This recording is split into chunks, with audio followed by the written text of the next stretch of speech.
Բայց այդ 800 միլիոն ուզում հասկանամ, այդ 800 միլիոն նշեցիք, դա կոնկրետ ինչ էր։ Ծառայությունների մատուցման արդյունքում հաշվարկված ըստ կառավարության որոշման ընթացակարգի հաշվարկ է իրականացվում եւ լավ sense հարցնամ, այդ ապահովագրական վնասաբերությունը կազմել է 102%, միջին վնասաբերությունը կազմել է 102%։ Okay, այսինքն եթե 4.1 միլիարդ էր, եթե 100-ը 4.1 միլիարդ է, այսինքն 4.1 միլիարդից ընդամենը 2% ավել ծախսել, ասենք 80 միլիոն դրամ, հա, մոտավորապես տենց է դուրս գալի։ Ավել ծախսել։ Չէ, 800 միլիոնը 2% չի գալի, 20% է գալիս։ Լավ, օքեյ, հասկացա, բայց հիմա մի հատ ուրիշ հարց էլի տամ։ Այդ 800-ը եթե հնարավոր է հետո խոսենք էլի ինչ էր։ Տեսեք, դուք երկու բան եք ասում, բայց ես կարծում եմ, որ երկուսով էլ մենք եթե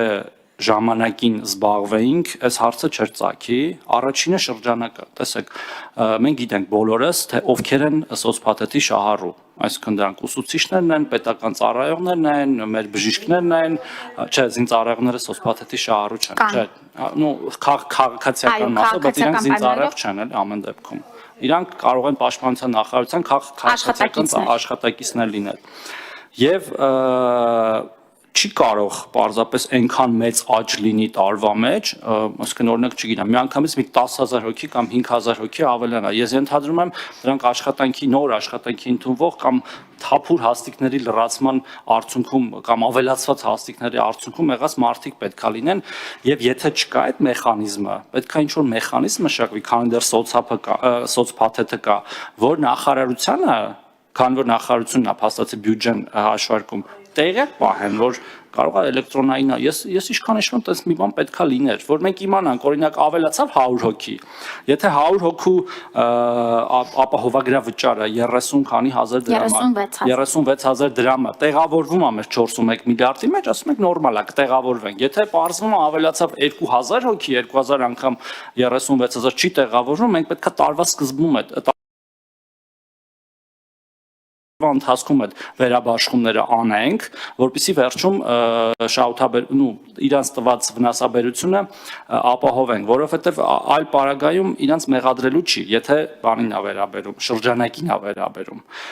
Ինչ վերաբերում է ավել մատուցած ծառայություն, այո, իրանք պետքա հետևեն, բայց այստեղ էլ պետքա մենք գործ անենք։ Այսինքն եթե մենք զգում ենք, որ տեսեք, օրինակ դուք նշեցիք թվերը, չէ՞, պետպատերն էլ է աճը, բայց աճել է նաև ենթադրում եմ ֆինանսավորումը, որտեղ չէր կարա ծառայությունը ավել մատուցվեր, քան փող կա։ Հիմա նույնն էլ էսա, մենք ընթացքում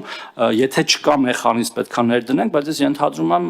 պետական առողջապահական գործակալությունը կամ իրանք են կարծում եմ զբաղվում դրանում, պետքա ընթացիկ ինֆորմացիա հավաքի, որպեսզի նման բան մենք տարվա վերջում չիմանանք, եւ եթե նույնիսկ պարզվի, որ մեզ բյուջե չեն տալիս օրինակ, հա, բանից, ֆինանսների նախարարությունը ասում է փող չկա, չեն կարող ավել տանք, այդ դեպքում նախարարությունը պիտի հարց դնի կառավարության առաջ, ասի ուրեմն նոր մրտ մի ընդունեք գործի, կամ եկեք սոցփաթեթը բան անենք, չեղարկենք, վատ բան եմ ասում, բայց ոչ թե ստացվի, իհարկե չենք չեղարկում, այդ ես որպես օրինակ եմ ասում, բայց վերջում փաստի առաջ կանգնացնելը կարծում եմ բան է, այսինքն մեղքը միայն ապահովագրականների վրա ճիշտ չի գցելը եւ երկրորդն էլ դուք ասում եք իհարկե արագ օպերատիվ գործողություններ արել եք, ես գիտեմ որ արել եք, բայց դա ոչ մի կերպ չի փոխարինել այդ սահուն աշխատանքային մոդելին, որը եղել է, չէ, այսինքն բոլորը իմացել են, որ իրանք ապահովագրված են այս ապահովագրական ընկերության մոտ, զանգ ապահովագրականին, դեպքի հաստատում,